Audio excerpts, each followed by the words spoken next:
दोस्तों आज मैं आपको बताएंगे संस्कृत का पार्ट 9 स्वामी दयानंद से प्रश्न आपको 10 से 5 प्रश्न आपको बिहार बोर्ड परीक्षा में आपको देखने को मिलेगा। तो वीडियो लास्ट तक देखिएगा। अगर देख लीजिएगा 5 से 10 मिनट की वीडियो है तो आपको नंबर 100% छूटेगा तो नहीं। चलिए स्टार्ट करते हैं। स्वामी दयानंद का जन्म कहाँ हुआ था? स्वामी दयानंद का जन्म कहाँ हुआ था? टंकरा में। कहाँ हुआ था? टंकरा। टंकरा याद कर लीजिएगा। टंकरा से स्वामी दयानंद। आगे बढ़ जाते हैं। अगला क्वेश्चन है स्वामी दयानंद का बाल्यकाल का नाम क्या था? यानी बालक का नाम क्या था? तो बालक में उनको मूल शंकर कहता था। सब क्या कहता था? स्वामी दयानंद का कहेगा बचपन का क्या नाम था? तो मूल शंकर। ये भी याद कर लीजिए। चलिए आगे बढ़ जाते हैं। अगला क्वेश्चन है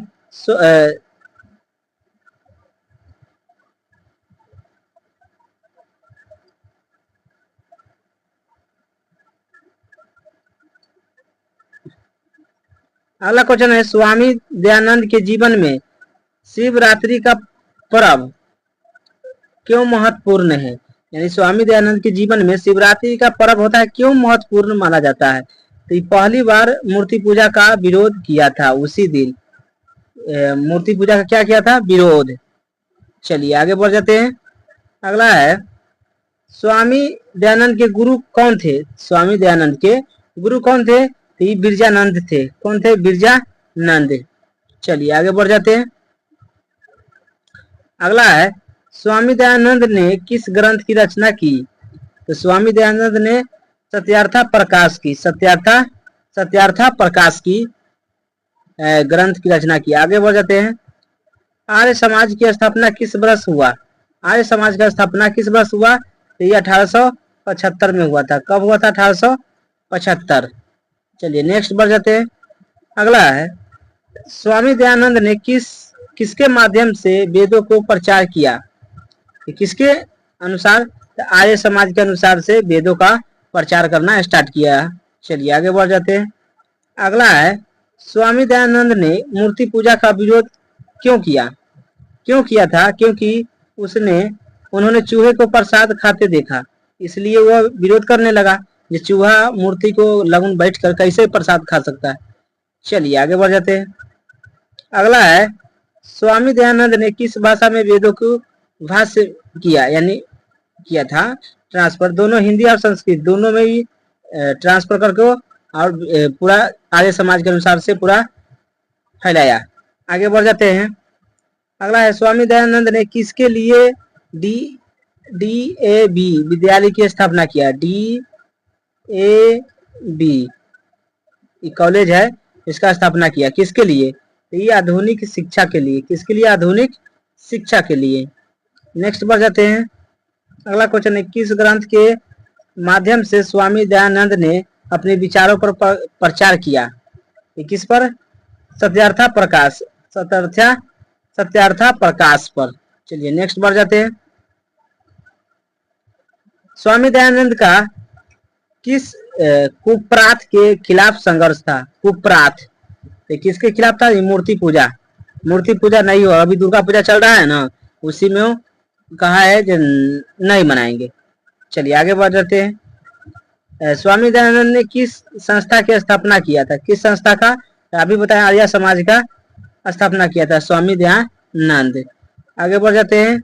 अगला है स्वामी दयानंद के अनुसार वास्तविक ज्ञान कहाँ मिलता है? उसके अनुसार से कहाँ मिलता है? तो वेदों में मिलता है। वेदों में मिलता है ज्ञान। चलिए आगे बढ़ जाते हैं। अगला क्वेश्चन है स्वामी दयानंद का उद्देश्य क्या था?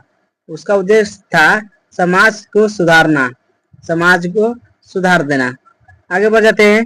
अगला क्वेश्चन है स्वामी दयानंद ने किस सामाजिक कुप्रथा का विरोध किया? तो अभी बताए थे किसका?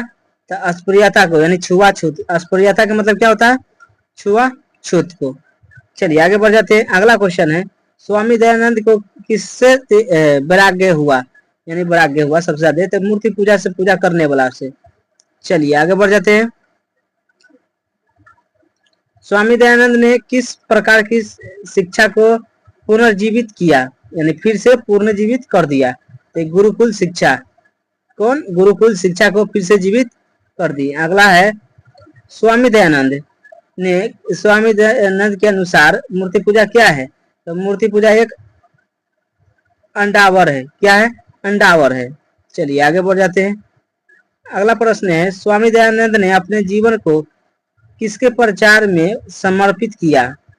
किसके में किया था? सत्य और धर्म में, सत्य और धर्म के बीच में। अगला, आर्य समाज का उद्देश्य क्या था? आर्य समाज का उद्देश्य समाज को सुधारना था। चलिए आगे बढ़ जाते हैं। अगला है, स्वामी दयानंद की कौन सी ग्रंथ की रचना है? स्वामी दयानंद की कौन से ग्रंथ की रचना है? अभी बताए, सत्यार्थ प्रकाश, सत्यार्थ प्रकाश। चलिए आगे बढ़ जाते हैं। स्वामी दयानंद के किसके विरोध अभियान चलाया? किसके? मूर्ति पूजा के द्वारा अभियान चलाया। आगे बढ़ जाते हैं। अगला है, स्वामी दयानंद के विचारों का संकलन किस पुस्तक में है? ये किस में है? सत्यार्थ प्रकाश, सत्यार्थ प्रकाश याद कर लीजिएगा, क्वेश्चन आएगा। चलिए आगे बढ़ जाते हैं। अगला क्वेश्चन है, स्वामी दयानंद ने शिक्षा के लिए किस पद्धति को मतलब बढ़ावा दिया? तो सबसे ज्यादा किसको दिया? गुरुकुल पद्धति, गुरुकुल पद्धति को। चलिए आगे बढ़ जाते हैं। अगला है, स्वामी दयानंद का मृत्यु किस वर्ष हो गया? तो कब हुआ मृत्यु? 1883 में इनको मृत्यु हो गया स्वामी दयानंद को। चलिए आगे बढ़ जाते हैं। अगला है, आर्य समाज की स्थापना का मुख्य उद्देश्य क्या था? तो मुख्य उद्देश्य क्या था? ये था सामाजिक सुधारना, समाज को सुधारना था मुख्य उद्देश्य। अगला क्वेश्चन, स्वामी दयानंद के ने किसको समाज में सुधार का आधार माना है? किसको माना है? सत्य को। किसको? सत्य को माना है। चलिए सबसे लास्ट क्वेश्चन। चलिए क्वेश्चन क्या है? स्वामी दयानंद ने किस संस्कार का विरोध किया? तभी पता होगा, मूर्ति पूजा को विरोध किया था, जब मूर्ति पूजा नहीं होगा। तो चलिए भाइयों, वीडियो को जितना हो सके शेयर कर दीजिए। देखने के लिए थैंक्स।